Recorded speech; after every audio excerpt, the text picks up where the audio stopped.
Nakapasa ako sa exam. Ikaw na kung yung result na exam mo. Nakapasa ka ba? Talaga?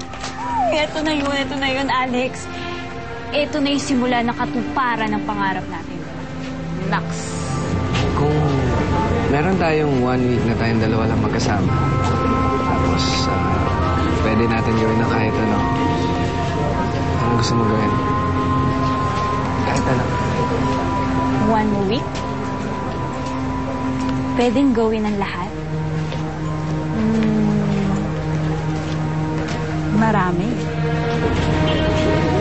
Gusto ko mag-bike tayong dalawa. Tapos, makikinig tayo ng music. At lalaban na kita sa basketball. Tapos nun, magki-candlelight dinner tayo. At marami pang iba. Ay. Teka, bakit mo tinatanong?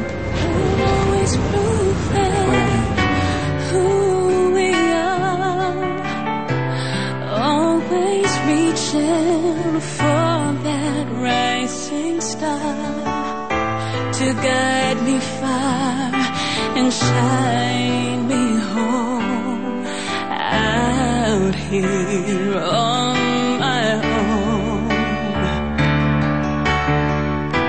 When I'm down and feeling blue, I close my eyes so I can be with you.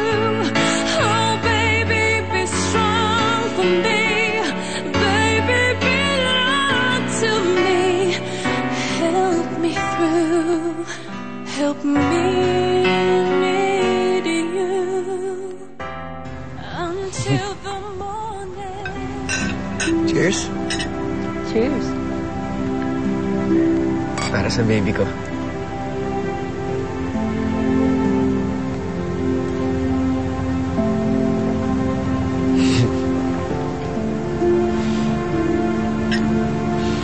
Teka nga, bakit pa ginagawa natin lahat na sinabi ko sa'yo?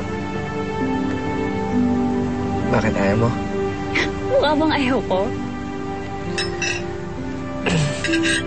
Ganda na lang, Kate.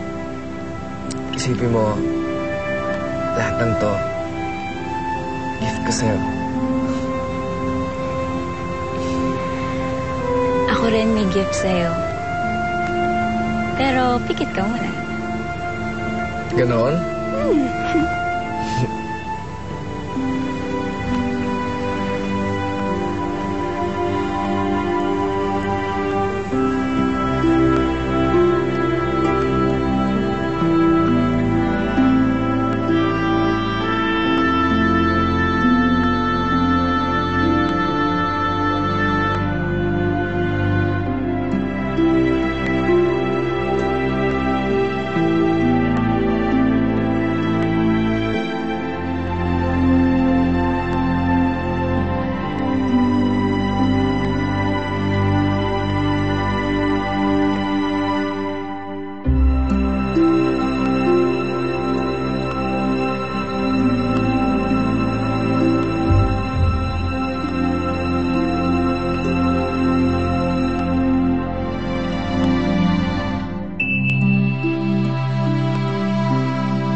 Alam ko, Kate, masyado pa maaga to para tanungin ko sa'yo.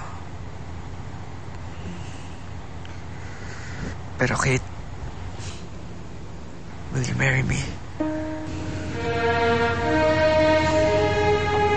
Paano ka naman nakakasiguro na ako na yung babaeng mamahalin mo? Eh, di ba, first girlfriend mo pa lang ako. Mali mo may makilala kang iba.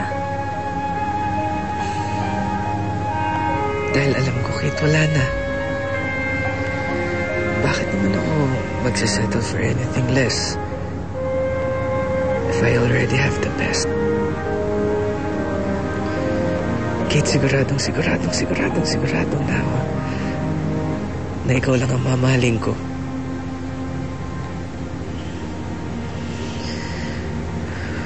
So ano nga? Will you? Ay nako, tanungin mo na lang ako after 10 years. Okay?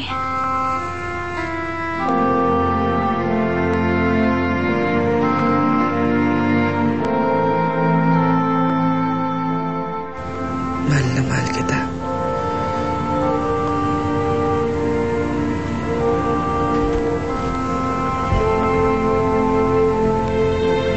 Mahal na mahal kita, Alex.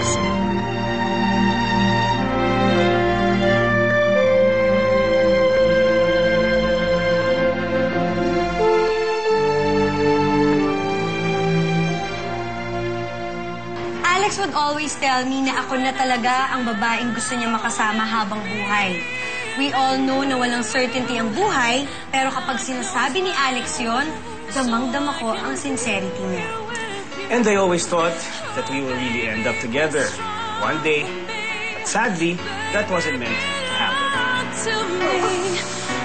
Buti pa si Alex. Pa-states na lang, no?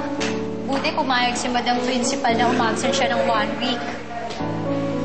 Kasi family emergency daw.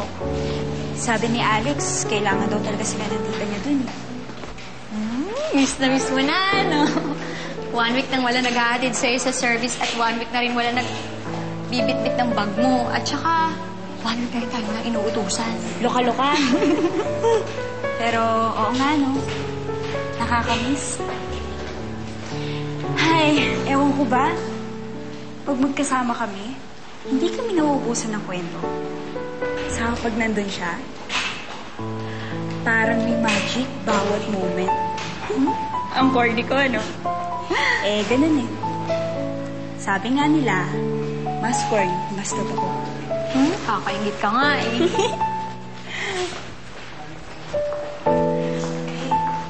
Tita, nakauwi na po pala kayo. Kamusta naman po yung biyahe?